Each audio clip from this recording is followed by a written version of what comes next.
Okay, so one of the questions that is asked of me sometimes is, okay, I've already created something and I used a cylinder and it had 18 sides. How can I convert this to 12 sides? Okay, well, there's not a direct way that you can do that, but I'll show you a little trick that you can do. Okay, so what you can do is come in here and you can grab an open edge like this. Okay, it could be an edge on the inside too, but then what you're going to do is convert this to a spline. So over under your edit borders, there's a create shape from selection.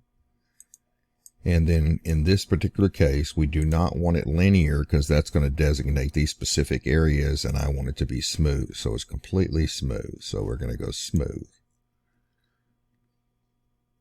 All right, so then I'm going to grab that. And then we're going to add a modifier to it. Okay, and the modifier is called normalize spline. Now when you initially put it on, you may see a little warble in it. That's fine. We're going to fix that. So the first thing we want to do is say show knots. We want to see the knots. And what it's doing is trying to interpolate this. And so what I want to do is by dividing it into specific lengths. And I don't want it lengths. I want to set it by how many knots I want in there. So in other words, how many sides. So I'm going to go to knot count. And then I'm going to change this to 12. And that's going to give me 12 vertices. Okay. Whereas my cylinder has 18. This is going to give me the exact same shape, but I'm going to convert it so that it only has 12. Okay. At that point, then you can go ahead and convert it to an editable spline. Then what you want to do is grab all of the vertices, and then we're going to right click and make them corners. So now instead of being circular, they're angular. At that point, I can convert it to an editable poly.